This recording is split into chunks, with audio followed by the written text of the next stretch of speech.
ಕಳೆದ ಒಂದು 12 ದಿನಗಳಿಂದ ನಡೆದಿರತಕ್ಕಂಥ ಒಂದು ಅಹಿತಕರ ಘಟನೆ, ಸೈನಿಕರ ಹತ್ಯೆ ಹಿನ್ನೆಲೆಯಲ್ಲಿ ಕಳೆದ 2 ದಿವಸಗಳಿಂದ ನಿನ್ನೆಯಿಂದ ದೇಶದ ರಕ್ಷಣಾ ಇಲಾಖೆ ವತಿಯಿಂದ ಏನು ಕೆಲವು ಕ್ರಮಗಳನ್ನು ಪ್ರತಿಕಾರದ ರೂಪದಲ್ಲಿ ತೆಗೆದುಕೊಂಡಿದ್ದಾರೆ. ಇದು 2 ದೇಶಗಳ ನಡುವೆ ಎಲ್ಲ ಒಂದು ಸಂಘರ್ಷದ ದಾರಿ ಏನಿದೆ. ಇಂಥ ಒಂದು ಸಂದರ್ಭಗಳಲ್ಲಿ ಎಲ್ಲ ರಾಜ್ಯ ಸರ್ಕಾರಗಳು ಸ್ವಲ್ಪ ಎಚ್ಚರಿಕೆಯಿಂದಲೂ ಇರಬೇಕಾಗ್ತದೆ. ಮತ್ತು ಇದು ಒಂದು ರೀತಿಯ ಸೆನ್ಸಿಟಿವ್ ಇಶ್ಯೂಗಳೇನಿದ್ದಾವೆ, ಇದ್ರ ಬಗ್ಗೆ ಈಗಾಗಲೇ ಹೈ ಅಲರ್ಟ್ ಇರ್ತಕ್ಕಂಥದ್ದಕ್ಕೆ ನಮ್ಮ ಅಧಿಕಾರಿಗಳಿಗೂ ಸೂಚನೆ ಕೊಟ್ಟಿದ್ದೇವೆ.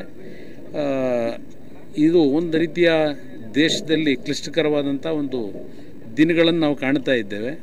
ಇದರ ಹಿನ್ನೆಲೆಯಲ್ಲಿ ನಾವೆಲ್ಲರೂ ಎಚ್ಚರಿಕೆಯಿಂದ ಇರಬೇಕಾದಂಥದ್ದೇನಿದೆ, ಸರ್ಕಾರದ ವತಿಯಿಂದ ಎಲ್ಲ ರೀತಿಯ ಮುಂಜಾಗ್ರತೆ ಕ್ರಮಗಳನ್ನು ತೆಗೆದುಕೊಳ್ಳತಕ್ಕಂಥ ನಿಟ್ಟಿನಲ್ಲಿ ಈಗಾಗಲೇ ನಾನು ಪೊಲೀಸ್ ಇಲಾಖೆಯ ಇಂಟೆಲಿಜೆನ್ಸ್ ಇರಲಿ ಬೇರೆ ನಮ್ಮ ಸಿಬ್ಬಂದಿ ವರ್ಗಗಳಿಗೆ ಸೂಚನೆ ಕೊಟ್ಟಿದ್ದೇನೆ.